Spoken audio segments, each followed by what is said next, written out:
And on that tree there was a man, and on that man there was a woman, and on that... how does it go?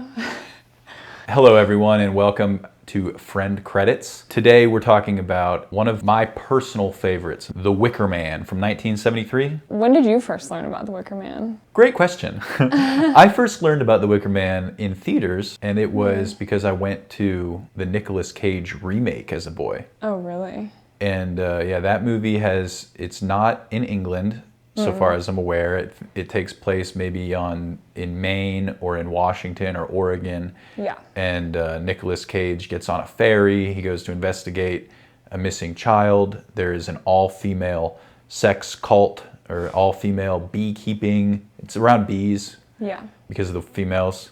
And then at one point he dons a bear suit and has a montage of basically punching women in the face. Yes. Not taking no for an answer, just attacking women.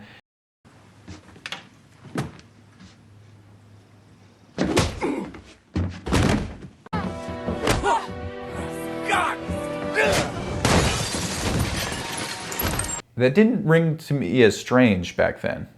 Well, it was 2006. Yeah. Yeah. Years later, I was showing that to people, and I was like, also there's an older one that's good. People like it, and we would watch as a double feature. This film, directed by Robin Hardy, and starring one of the most English men alive, the wasp of all wasps. Maybe that's why they had bees in the remake. The waspiest movie of all time this is. Or at least protagonist. Yeah. You know, it's definitely not a waspy movie, but the protagonist played by Edward Woodward. Yes. The waspiest wasp. The waspiest wasp. I actually never knew about wasps. I didn't know that term or meet one until college. Well, the first time I came to know of the Wicker Man was our wasp friend. In his office, he pulled up the scene where the townspeople pop up from behind stone walls with animal masks, and he was like using it for inspiration for a film you guys were gonna make. And I was just like, what is this movie? Yeah. And I think you guys were like, I've never heard of the Wicker Man, and then proceeded to show it to me, to be like, you gotta see these crazy double features. The old one is crazy, the new one is stupid, you know. So it was fun times. I like the new one. Yeah? Yeah. I haven't seen it in a while. It needs a 4K restoration for sure. Get on that. You know, as much as I like the remake, the original is the exemplar folk horror, which is the genre about, you know, an outsider coming to a place and finding, you know, magic, mystery, and horror in the native rights of the land. You know, so it's a very transcendental almost kind of horror. In this time in England, I guess they were coming off of the nun thing, right? There was this pushback from Christianity and the Anglican church maybe. So they found, you know, leading into this satanic panic kind of vibe, all the Hammer films and stuff like that. This by the way, has Christopher Lee as the antagonist, a Hammer regular from what we talked about before, To the Devil a Daughter. And he was coming off of Hammer films, wanting to do something a little bit more serious, a little bit different than the roles he had been playing. And so he came to Robin Hardy from the very beginning and was always going to be signed on to be one of the main characters, whether that be the villain, which he ends up playing, or, you know, whatever he was going to be. A couple of movies that I need to see that are like right here next to it are Witchfinder's General and Satan's Claw. The Blood on Satan's Claw. Blood on Satan's Claw. Those I think I've seen the Blood on Satan's Claw. It's just been a minute, and both of those have recent 4K restorations. That trifecta is very lopsided towards this movie. Yeah. And I guess some background on the ones that we have sitting here. Last year, this Studio Canal restoration came out, and it got some crazy additions, some like super deluxe box, etc., etc. And I ended up importing this one, which has on it the final cut, the director's cut, and the theatrical cut, as well as a slew of special features. Studio Canal, I think, is French. I'm like 95% sure. If they're actually from Belgium or something, my bad. But they do really great work restoring stuff. And this opens with a title card that says, you know, this house and this house have worked together to do a new 4K from the original camera negative, except where this footage and that footage was damaged. They had to go back to an interpositive film and maybe some video elements. So what you then get, I think regardless of the cut you watch, we've watched the final cut and the director's cut by now, you open with like less restored footage. And this footage, you know, the title sequence, plane flying in, and the kind of sequence where our main character, played by, you know, Edward Woodward, is at church. Yeah. Some of that looks poo-poo. Yeah. And that's how I had always seen this film growing up. I would go from Nick Cage on Netflix or whatever to this Wicker Man on YouTube or whatever, and it was like a 360p transfer of some junk from some guy's closet playing on 16 millimeter. Hard to take seriously. For me, that was a huge barrier. But when they have the material, and by the material I mean the original camera negative, and it jumps to that crystal clear presentation, you go, oh wow. Making this more interesting to me maybe than a movie that is definitely, I guess, totally well restored. Yeah. Because you can see where it has come from and how it's been, and probably 95% of the film looks immaculate. And then there are those 5%, whether it's from various cuts or not, I'm not really sure, that you go, oh, okay, woo, yeah, okay. It reminds you, like you said, yeah, it's kind of jarring at times because you're like, oh, wow, this is noticeably worse. Yeah. But then, yeah, it really does make you appreciate they really did it up. They made it look so good. Yeah, I mean, it is reference quality. Yeah. And it leaps out of time, really, truly, to the point that you can watch it now and get the best experience of anyone who's ever watched The Wicker Man. Right? And it's gotten a second wind of appreciation maybe because of that. Okay. Yes, the plot. Let's get into it. Wicker Man plot synopsis, and this is another long one because I just think it'll be fun to kind of talk through some of the silly elements. So you want me to interrupt? That's what you're saying. Please interrupt me and interject. We have Sergeant Neil Howie, played by Edward Woodward. He's a hard ass. He's telling people to cut their hair. He dislikes even religious graffiti. We're getting to know him, right? We don't like him already. Somehow they establish early that he is a virgin. Yes, he's in church with his girlfriend, and you see her and their colleagues. His colleagues are joking that he's never slept with her and that they're still a virgin, and he's saving himself for Jesus. I don't know what cut, if I ever saw that the first time I saw it. Yeah, I think that it's not in the theatrical cut, and I think it does add a lot of character to the story because then later, we'll come to that later, but later totally. You're like, oh, yeah. I mean, is this a fair movie to spoil? Because not only is it an old movie, but the ending is on the cover of the movie, and it's implied by the title of the movie if you're historically informed. Yeah, I don't think it's hard to spoil it in a way. Yeah, anyway, continue. Anyway, at the police office, they get an anonymous letter saying a young girl on Summer Isle has been missing and that no one will say where she's gone. And so he jumps in his seaplane to investigate. And he's driving over the beautiful scenery, and it's corn rigs and barley rigs, and it's really nice. I think it was like, we have to do it at the same time because it's in harmony. Okay. Corn rigs and barley twigs and... Yeah. And we're seeing bits of Summer Isle, and we're noticing that the weather is different there. It's much more fertile. It looks very almost tropical. And so he lands his seaplane, and immediately the people are dodgy. They won't send him a dinghy. They're very like, what are you here for? And he is adamant. He's like, I'm a cop. Do what I say. Send out a dinghy! And they're like, no! They're like, who sent you? Who sent you? No, I'm the police! You need permission from Lord Summer Isle. I love that, though. That is a great film technique to stage people tremendously far away. Yeah. Like so much of your movie will have like hushed cafe whispers, normal room conversations. You're building a canvas that's huge, in a feature. Just take a little part of it and add that true black, that deep contrast of we're really far away from each other, like that scene in The Holy Grail, where he's like, Running. Totally.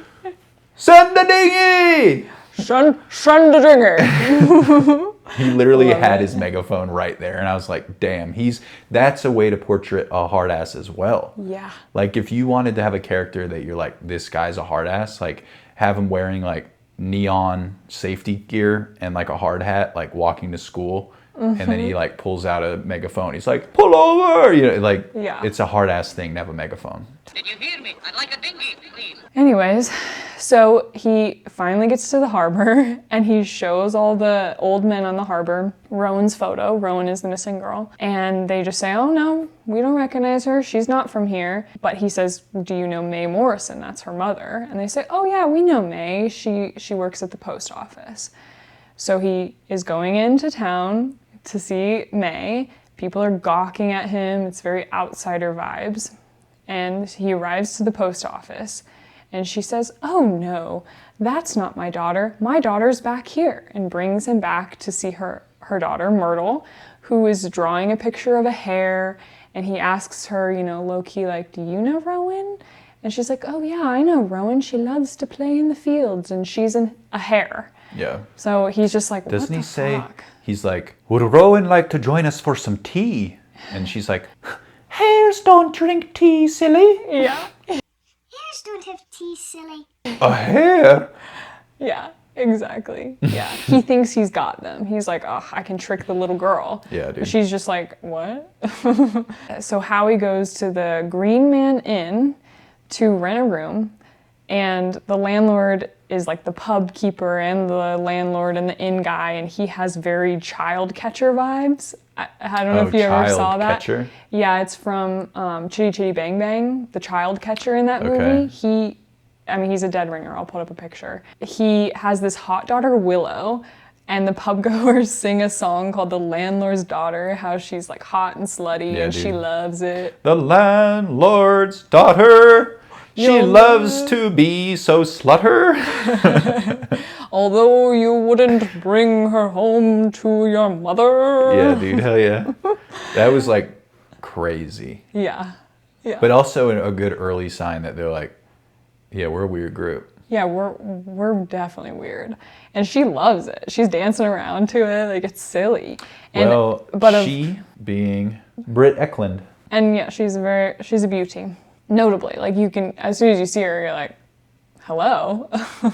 Hello, Willow. But yeah, she loves the song, but of course, Howie hates it. He brings down the vibe immediately. He demands they all look at the photo. No one recognizes her still. They're just pushing him off. He notices there's photos of the Summer Isle harvest with the past May Queens, but last year's is missing. And they say, oh, it broke. It's gone. They only have canned food. There's no fresh produce. He's really shitty about the food. That was weird. Yeah, it makes sense when you know the whole story. Yeah. But at the same time, when he shows up and asks for food and they're like, we only have canned food, the first time you watch it, you're like, really? Yeah, like what? Like, it doesn't ring as a mysterious clue. So I guess it's clever for that. True. You're more like concerned with the quality. Like, why can't you get groceries? Mm-hmm. You know what I mean? Yeah. You don't have to grow your groceries there. After dinner, he sees young people fucking in a field outside of the inn, and like a naked woman crying by a grave, and he's just like, what is going on? What is this place? Oh yeah, a lot of freeze frames, which I thought was like, adventurous. Yes, definitely adventurous. And he's disgusted by it. So he storms up to his room, where he hears the lordship, which is our first time seeing Christopher Lee, bringing a young man, they're both in kilts, to lose his virginity to Willow. And he like calls to her, oh, Willow of the landlord. Yeah, dude. Come and take this young boy's virginity. And they speak of the day of death and rebirth approaching. And it's very, woo-woo. And then my favorite song plays, Gently Johnny. That's like, I think just like a truly fantastic song. Better than any Simon and Garfunkel song. And you can quote me on that. And then Christopher Lee kind of, as Lord Summerisle, muses about how animals live better and they're not worried about God or respectability. And there's this montages of snails hooking The up. snails are cray. Good shots of snails. Because snails are wet and like a reference to vagina. Yeah. If you didn't get it. That was the kind of stuff that was Silent Generation filmmaking, where they were like, pussy like snail. Like gooey slime. Buffalo, Rome, snail, pussy, and flute. And you'd be like, yeah, definitely. Maypole, penis. Yeah. You're like, yeah, we know, brother. For sure, yeah. So then the next day, the kids are playing around a maypole, singing this song about sex and death and nature as a cycle. And on that man there was a woman, and from that man there was a seed, and from that seed there grew a man, and from that man there grew a grave, and from that grave there grew a tree, whatever. Yeah, and they do chime in. I cannot remember names or lyrics, so I tend to mix it up and do just that theme. And I think that's the number one takeaway, honestly, from this movie. The number one takeaway from the Nick Cage one is, the bees! Not the bees! Not the bees! That, and you know... But the one from this is that you can like do a Russian nesting doll with things in that tone. So you could, mine that I was doing this morning was like, there was a horse, and on that horse there was a man, and on that man there was a rat, and on that rat there was a flea, and in that flea there was bubonic plague. And the longer you do the pause, people will be like, the Wicker Man, and then you're like, bubonic plague. You gotta give them that break, you know what I mean? Yeah. But knowing the actual lyrics isn't a life skill. Yeah. It's about the rhythm. Yeah. So then he storms into the schoolhouse where the school teacher is teaching the girls about phallic symbols, and he threatens to report her to the proper authorities. And none of the girls in the class recognize Rowan's photo, even though there's clearly an empty desk that should be hers, and they're all her age. And he bullies his way into getting the school roster, finds her name on there, and is like, and she's registered to the post office. Surprise, surprise. What the hell? What's going on? The teacher implies that Rowan is dead while being super vague about it.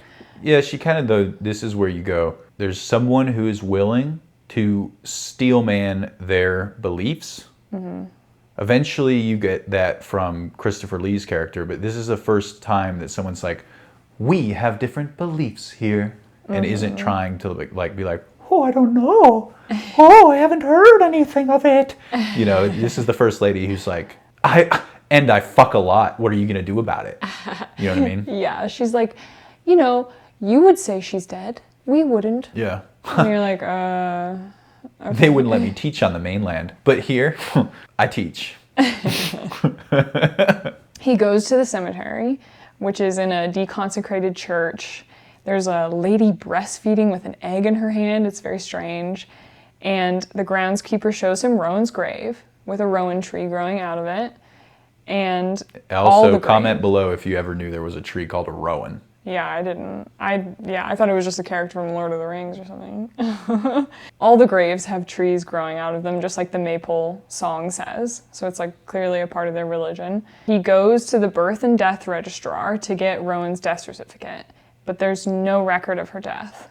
The registrar there, who is another famous lady that is like clearly a beautiful standout woman, she finally admits that she knows who Rowan is. She recognizes her, but she backtracks immediately. It's like she kind of was losing the plot. She's like, Ingrid Pitt was from This Is Her Top Bill, followed by Dr. Zhivago. Zhivago. Cool. And maybe Octopussy. So, you know, a pretty lady. He goes to find the town photographer, asking about last year's May Queen photo, but he's not helpful. Then he goes to see Lord Summerisle. Along the way, he sees a bunch of pregnant ladies strutting through the fields and naked women jumping over fires, doing some kind of fertility ritual. And when he gets to Lord Summerisle, he asks for permission to exhume the body of Rowan. And Lord Summerisle is like, yeah, whatever, go for it, do what you gotta do. But they're very combative about their differences in beliefs. They argue about the pagan beliefs versus Christianity. Lord Summerisle says that God is dead, and that really pisses off Howie. He's like, "Sir, how dare you, sir?" So I think that what would be relevant to this, again, we have to like imagine what the mind of a 1970s audience member would have kind of picked up on. And it's not that they are pagans. It's that Christopher Lee, Lord Summerisle, is cynically exploiting the ignorant peasants by twisting science into a perversion of paganism, or saying, my great grandpa did this, but I let them believe what they want to believe, kind of thing, and it helps me. So, and I think that would have rang as like the most evil to someone back then, whereas to me, I'm like, that's the most relatable thing. Yeah, it's so down to earth. Where he's at least like, yeah, it's all nonsense, but like, isn't this a cool cultural win that we've got going here? Yeah, it's got better imagery. It's fun. It's all about sex and there's nature. fertility. Yeah. They had a breakthrough. I think it's all laid out in this first meeting. He's like, this was just warm enough with humidity in the air to use this new breeding of fruits that... Yeah. He says they had the volcanic soil and the warm Gulf Stream air of the area that made for the perfect place to have, their main export is apples. And he says, my grandfather, with typical mid-Victorian zeal, set about making this island what it is today. And yeah, he gave the people the pagan religion to kind of make them believe in it more and to stay there and feel like a part of the land. Yeah. So obviously Howie hates all of that and he leaves in a huff and goes back to the graveyard where they dig up the grave. But in the coffin, there is not the body of a young girl, but a hare. Calling back to earlier, Rowan is a hare. And so Howie storms back to Lord Summerisle's manor and throws the hare at their feet and is just like, what the fuck? What the fuck is going on, Yeah, where he finds them laying on the floor like high school lovers, basically, on a fucking rug. Singing and... Yeah, like playing the lute on the, in the grand room. It was very weird how he walked in on them. I almost am like, God, there's a scene in Austin Powers where Fat Bastard is eating fried chicken in a kind of Jabba the Hutt way. Yeah. And it's like so far from this, yet so close. Yeah. Like when he comes in, I was just like, ugh, skeezy vibes, you know what I mean? So he breaks into the photographer's shop, he finds last year's May Queen photo, and surprise, surprise, it's Rowan. And there's hardly any produce. But for some reason, he connects the dots and he's like, okay, well, she's not dead, so they must have just hidden her away or something. That night, he goes back to the Green Man Inn and Willow taunts him from next door. She sings her sexy song and she dances around naked. And actually, he finds it pretty hard, like, resisting her. He's, like, kind of distraught by her song. He's like, oh. Yeah, this scene, again, with... Brett Eklund. Mm-hmm. She was on, like, a little hot streak. She would be topless... Mm-hmm. But they went down the road and hired a stripper and brought the stripper in as a body double for shots of her undulating, mm-hmm.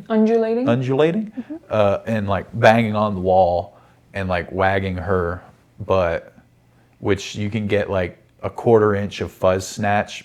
There's some bush, yeah. Yeah, from behind of it, which was like, that would have been blurred in the Roman porno, like Typhoon Club we watched, right? True. Or not Typhoon Club, shit. Love Hotel. Love Hotel. No! She got mad about that. She didn't like that. And I was reading about that. Another Bond girl. Another girl Bond with the golden girl. gun. Christopher Lee plays into that. So this was like England distilled. Yes, totally. Like the most beautiful English beauties. But yeah, she was actually 3 months pregnant during the filming of this movie. And she found out during filming that she was 3 months pregnant. So maybe that had something to do with why she didn't want her whole body shown or whatever. I don't know. Sure. Yeah, she really tries to get him to come over into the room. Yeah. She's like, say how do. I love it. Yeah. It would 10,000% work on me. Yeah, I'd be like, I think the first couple times I watch up on this, I'm like, yeah, this guy's getting frustrated because they're toying with him. And more times I watch the movie, I'm like, he's a hard ass who isn't capable of playing along to any joke. No. His duty is so important. Yeah. This scene for me and for many people, I imagine, would be the breaking point with him. Yeah. You'd be like, I hate this guy. It's just weird. He's inhuman. Yeah. Yeah, he's so robotic. The next day is May Day. And he goes to the library bright and early, and he's reading in the library about their celebrations, learning that in bad years they would sacrifice a beloved virgin. So he's convinced they'll sacrifice Rowan today, and that really puts a bee in his bonnet. He's gonna find her. So he tries to leave to get back up, but they've tampered with his plane and he can't get out of there. Everyone in the village is acting strange. They're all dressed up in animal masks and costumes, and they're being really weird, and he's pissed about it, of course. And they've been telling him, we've got this Mayday coming up. You are aware from the beginning that we're building towards this climax of the movie. Totally. And now that he's yelling at people, if you don't do what I say, I'll have you locked up on the mainland tonight. Yeah. And you see in him like, no, you will not. Yeah. They know you're lying. You can't have anyone locked up tonight. Yeah, they're like, try and leave. You can't. Yeah. And he's yelling at the kids, take off those masks. And they're like, no. This is the Nick Cage part of the movie. Yes, This is when Nick exactly. Cage has been punching people. His frustration is coming to a head. He sneaks in and sees a party where Lord Summerisle announces that there'll be a sacrifice later that day. So he's like, okay, let's go.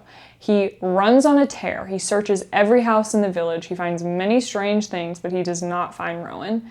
And so he returns to the inn exhausted. He's like, I'm gonna take a nap. And he overhears Willow and her father, the landlord, discussing their plans. They try and drug him with a hand of glory, which I've recreated here for us, to keep him out of the way. But they can't get one over on Sergeant Howie, so he knocks out the landlord and steals his fool's costume. Punch.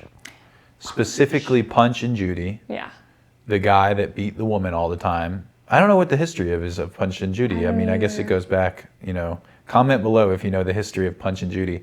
I would imagine it has something to do with like medieval conquest of England. Oh, sure. Like this whole thing is about the Romans Yes. coming and taking the pagan England away from them. Yeah, true. So him coming as a sign of the, chasing off the actual Britons and attacking them and all this. Again, I think that's what's so brilliant is he puts on the punches women outfit. The Nick Cage one, he's a bear, he goes around punching women. Like, it's not an uncreative adaptation. I mean, it has ties thematically. Give it some credit. I like these things. Yeah, totally. And this is one of the best shot parts of the movie, by the way. This is the money section. part. I mean, they put not all, but they put like the eggs in the climax basket with this movie, I think, largely. Totally, and it pays off. It really pays off. So he joins the procession, and of course Lord Summerisle is the man, woman, and there's the hobby horse, and then there's the whole procession. And they do this ritual called chop, where they have a bunch of swords and they stand around and everyone has to put their head in the middle of the swords and they say chop, chop, chop, and they fake chop off a girl's costume, and it's like ha ha ha. And then they go to the beach, they sacrifice ale to the sea, and then finally it's okay, time for our sacrifice. And there's Rowan, and she's being held at the top of the rocks, and as soon as Howie sees her, he runs to her and he says, I'm a policeman, I'll get you out of here. And she's like, oh, policeman, please help me. And they run off through the caves. But then on the other side of the caves, Lord Summerisle is waiting for him, and the big reveal, Sergeant Howie is the real sacrifice. He is the aged virgin, the true believer, the fool, and the king for the day, come of his own free will to the appointed place. So he's the ultimate sacrifice. Yeah. They're like, there's no way our crops will fail next year with you, Sergeant Howie. I think that it calls back to the original confrontation between Lord Summerisle, where he was like not believing. And at this point, he yells in front of the crowd, he says, if the crops fail this time, next year they'll want you. Yeah. You'll be the head that, they want. You're the best sacrifice when it fails this time. And he's like, it won't fail. No, it won't fail. And you hope it doesn't fail. Yeah, because he's right. When Howie was reading earlier, one of the things he was reading about was that sometimes when they needed a really good sacrifice, they would sacrifice their leader. So there is some truth to that Lord Summerisle could be next, but notably the movie doesn't explore that part of it, Anyways, so they overpower him, they anoint him And the whole time he's still proclaiming his belief in Jesus and pleading with them to see reason, but they are just as steadfast in their beliefs as he is. Lord Summerisle insists that he keep his appointment with the Wicker Man, which is a large wooden effigy filled with animals, and then finally Sergeant Howie. As the sun sets, they set the effigy on fire, burning Howie alive inside, and they dance and they sing joyously as they watch it burn. Yeah. And that's the Wicker Man. That's so true. And that whole end sequence, really is a beautiful looking scene with the ocean and the rock cliffs and the, grass blowing in the wind and the flames, the dancing. It's like Whoville, how they all get in a line and they sing their Whoville song. Yeah. It's like in that movie Us, when they do the Hands Across America. That too. Yeah, a couple of good references. For couple good references. Yeah, I mean, the other things left are talking about kind of how this movie compares to other movies for me. We brought down Midsommar. And something I thought was really cool, it's in frame, you can see it, is I ordered this imported Wicker Man, and at the time, Midsommar had not yet had its 4K Blu-ray release.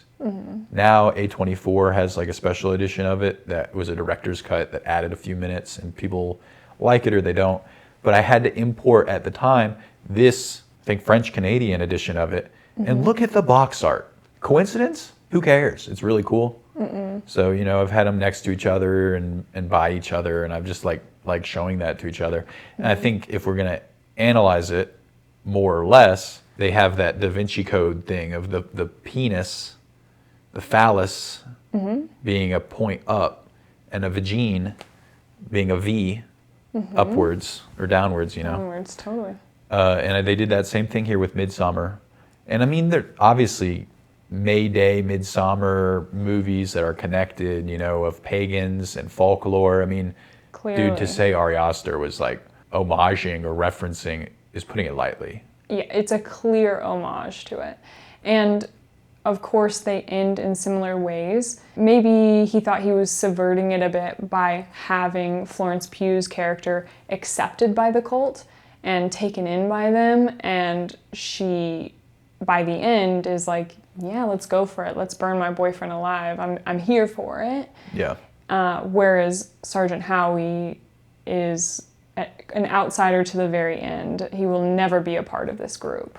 But I think that's that, they talk about the umbrella of rights, not closing, which I think is a controversial thing now, but like how it just widens to cover more beings with more rights generally, like that's progress.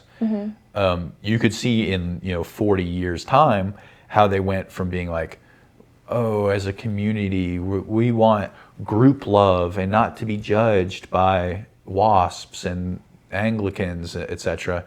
How it went from being like, yes, also now we want the right to suicide, and we want to be able to rape boys, and also we want to be able to light them on fire sometimes. You know what I mean? Like, no, I'm kidding. But it goes further in that regard, right? Like one is a movie that made by a guy, where I think it has a bit of a patronizing thing towards like what would be rad is if women just like shook off these like lame dudes, like it has this feeling.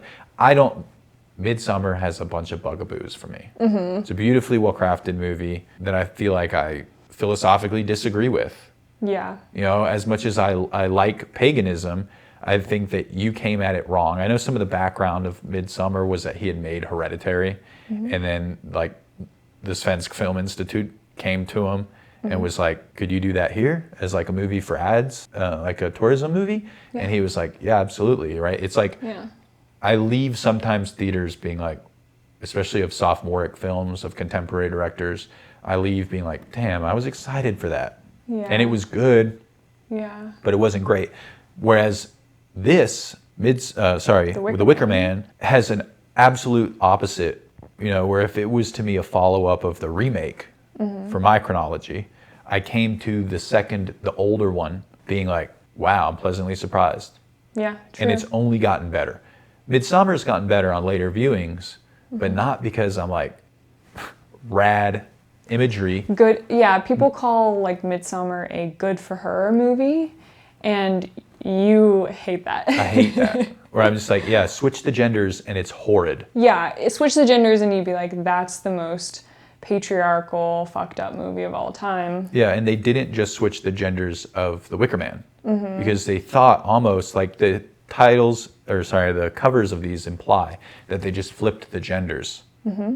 They did not flip the genders. They flipped the genders and then added a deep, dark malignance to the main character, which the thing in common is that I'm not sympathetic to either main character. Yeah. But in the one, he's a total victim. Yeah. I mean, not total victim. You get what I'm saying? This is the frustration that I hope people can appreciate. There's an honesty here. Yeah. It's not the film craft. Yeah. It's I guess, the writing. Is it the main actors, Florence Pugh and Edward Woodward? Maybe. I mean, in a way, Edward Woodward relates more to Florence Pugh's boyfriend, where his main sin was just that he was too much of a pussy to break up with a girl that he knew he needed to break up with because her family just died. He was being a nice guy. He was being too nice. But then if you look at where we already got that difference, though, is the Wicker Man remake, where he's still a boy. He's terrible.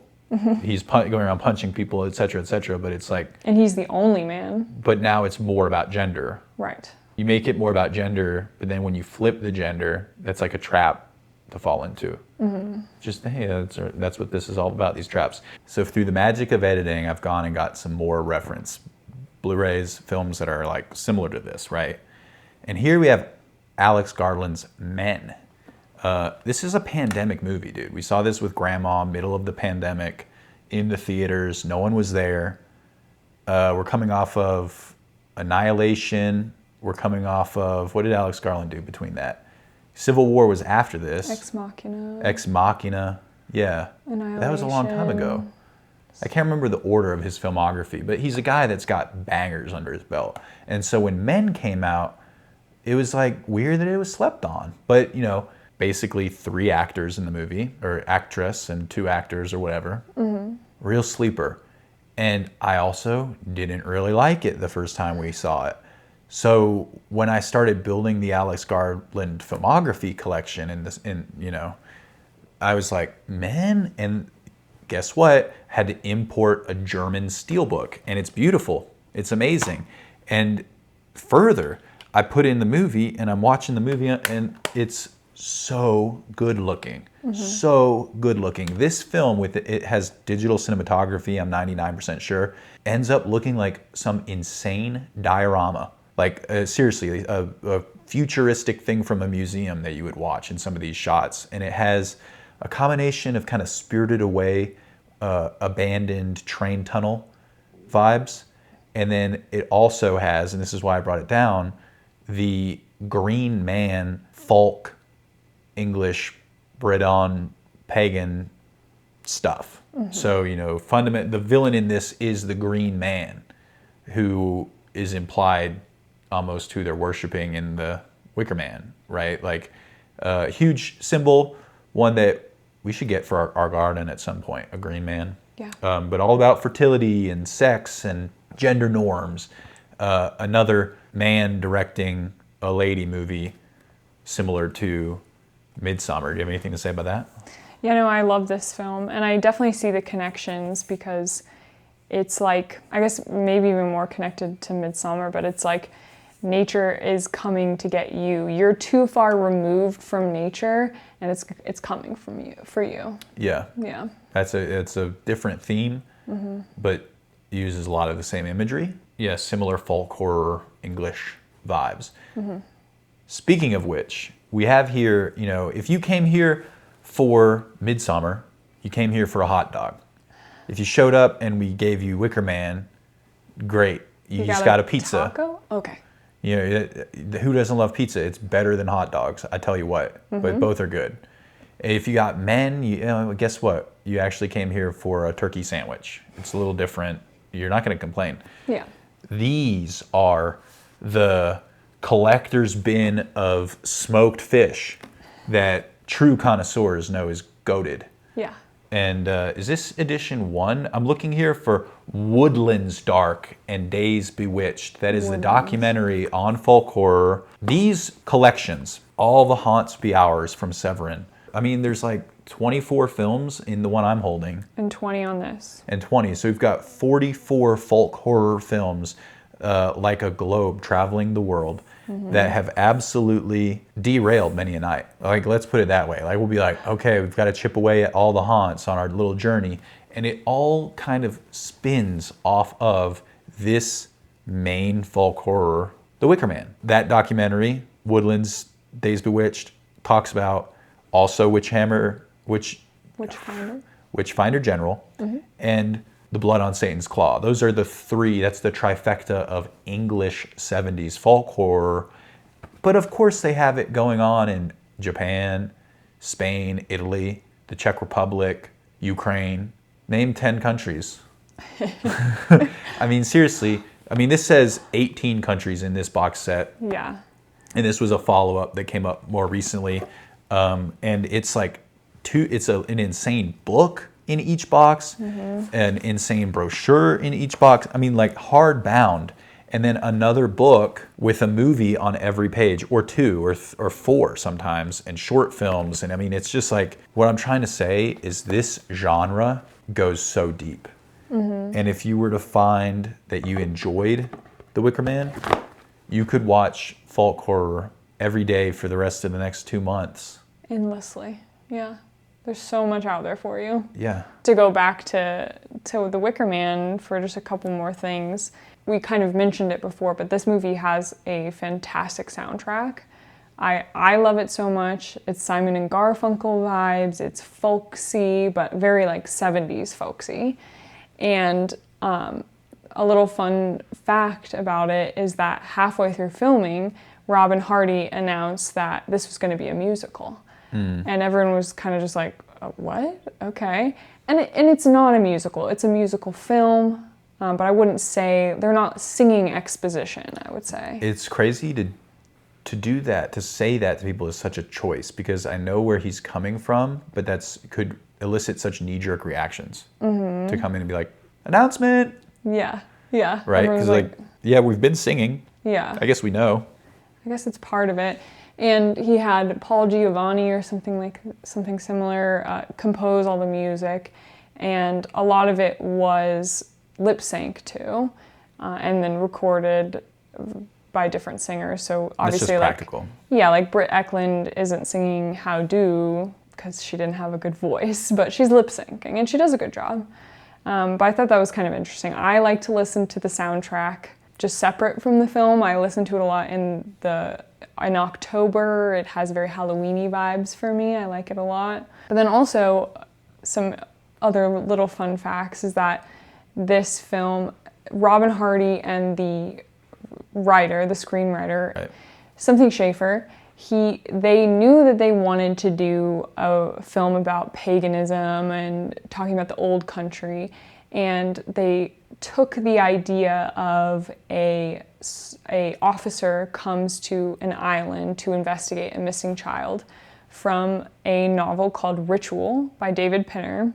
And they bought the rights to that book, and they were going to adapt it pretty closely, but then they kind of moved off of it and went to this more like fantastical place.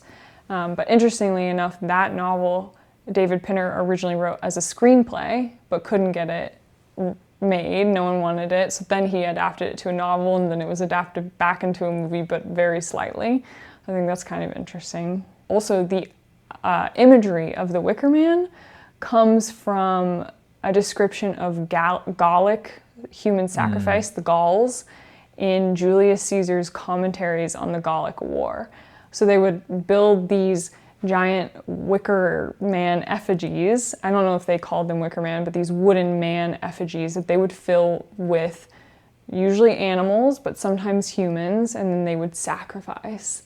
Sure. Through that, the screenwriter Schaefer said that was one of the most horrifying images he ever read about, and so I think that was a big inspiration for them to kind of turn and be like, oh, let's make it more about paganism, because that's really scary. Yeah, well, the craziest part about that is, again, that generational shift where I hear that, I'm like, oh, cool. I'm not like, Yeah. that's scary. I'm like, that's pretty badass. But Right.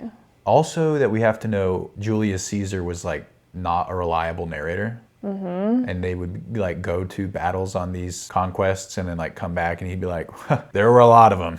Yeah. You know what I mean? They were terrifying, but don't worry, we handled it. Yeah, they were so creepy. They had mustaches and combed hair. Like that's how they kind of talked. Yeah. You know, they were terrifying with their ponytails, like that kind of thing. And, They were barbarians. Last fun fact, I suppose, is that the production company that produced this was British Lion Films, which has a really fun 70s intro at the beginning of this film. And they were going out of business at the time. They were purchased by a larger corporation. And so Robin Hardy and everyone was like, okay, we got to rush this production. We got to get this made before, they cancel it. And originally they were going to shoot this film in the springtime because it's the May Day celebration and you need it to look very springtime-like. But because they had to rush it, they filmed it in October. And True. and that's why I think a lot of people were wearing like sweaters and stuff because it actually was kind of cold. And they put fake leaves on the trees and fake flowers on the trees. yeah, shout out to the greens department for sure. That's something we got from the special features. Yeah, they really made it look like springtime. And I'm sure like when these women are jumping over a fire naked, they were probably like shivering afterwards. And I think they talk about in the special features that when they were singing and dancing as the Wicker Man was burning, that they were all just like freezing. And you can kind of see on their faces that they're like, like all so cold in their springtime outfits when it's actually fall and getting colder every day. Yeah, I mean, I know that it's a big ask to be like, check out the 4K Blu-ray restoration, but it is like one of the best ones. Yeah, and it adds a lot of color to the story. You do get a lot more out of it. I think, if you can only find the theatrical version, still watch it. It's still fantastic, but if you want to go that next level deeper, check out the director or the final cut. Absolutely. Yeah. Hey, comment below if you actually enjoyed the Nick Cage remake, which needs a 4K. Let's get it, guys. Yeah, come Kino on. Lorber. I know you listen to this, Kino. Thanks, guys. We'll see you next time. Bye, friends.